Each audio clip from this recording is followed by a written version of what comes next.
The Kendrick Lamar and Drake beef is the biggest rap beef easily since Tupac and Biggie. Now, I'm not going to bore you guys with the details. It is very well publicized and documented that Drake filed a lawsuit over Kendrick's rap diss, Not Like Us. There was a hearing back on January 28th, and nobody really knows what happened back at that hearing. However, according to the suit, UMG paid a third party to use bots to increase the song streams by at least 30 million and engaged in a pay-for-play scheme with at least one radio promoter. But what made this beef even more shocking was when it was announced back at week 1 of the 2024 NFL season that Kendrick Lamar was going to be performing at this year's halftime show. That would be like NWA being in a beef with Ice Cube.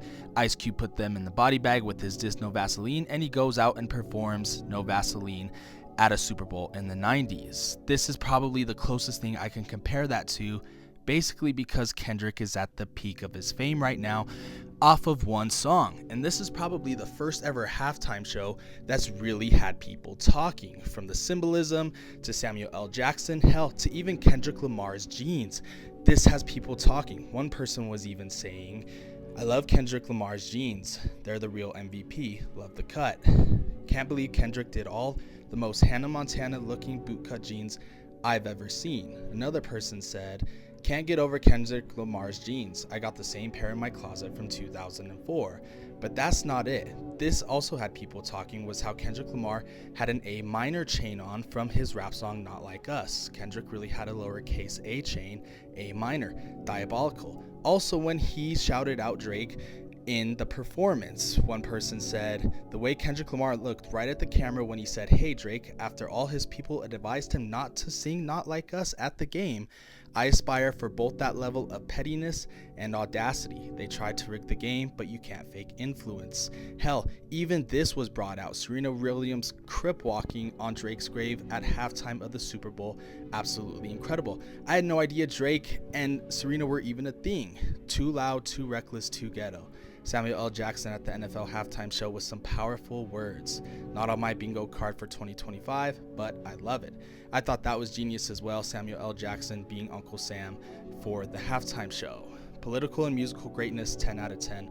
Performance, go argue with the wall. Stephen A. Smith said, "OMG, OMG, Kendrick Lamar did it. Not only did he rock the beat of Not Like Us, he sang the lyrics. He did it. Mentioned Drake by name too. Aw damn, hell of a halftime show, the brother showed out. Hashtag salute." One person was even saying, "OMG, Samuel L. Jackson as Uncle Sam is absolute chef's kiss. I know this is pissing off all the right people." And it was, but just when you think it couldn't get any better, SZA came out. They performed All the Stars.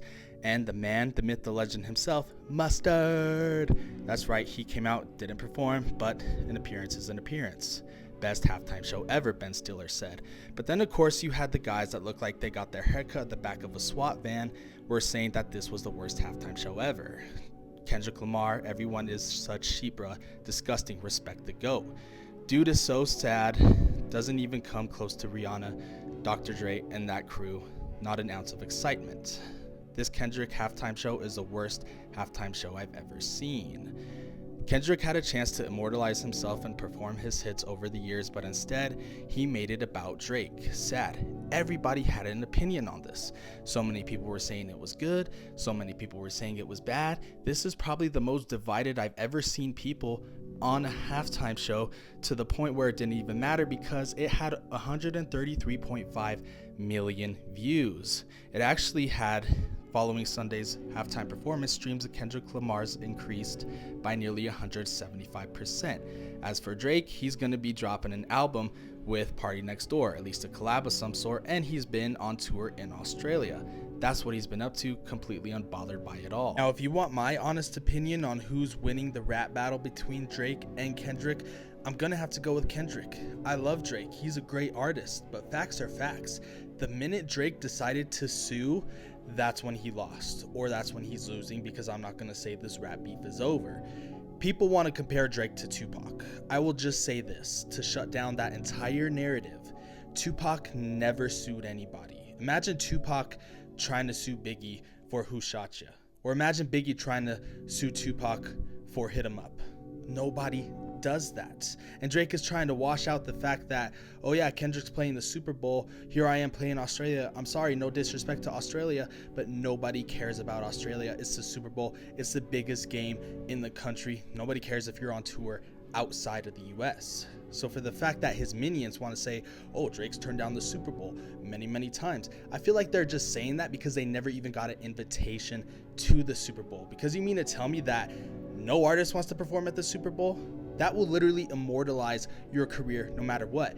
In the 2000s, early 2010s, it was performing Times Square New Year's Eve.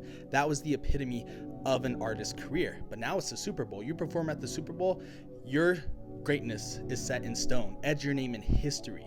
So you mean to tell me that Drake didn't want to perform at the Super Bowl?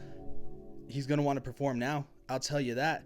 So I want to know what you guys think about it in the comments section below. Oh, by the way, for those who didn't like his performance, Kendrick's performance, that is, I feel like A, you don't like that kind of music and that's okay. B, you don't know what's going on in the rap world.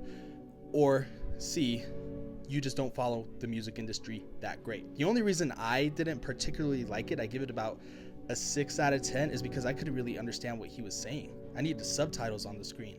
But other than that, yeah, I did think the performance was great. And with that being said, I'm going to turn it off the way he turned off his entire halftime show. I'm just turning that TV off.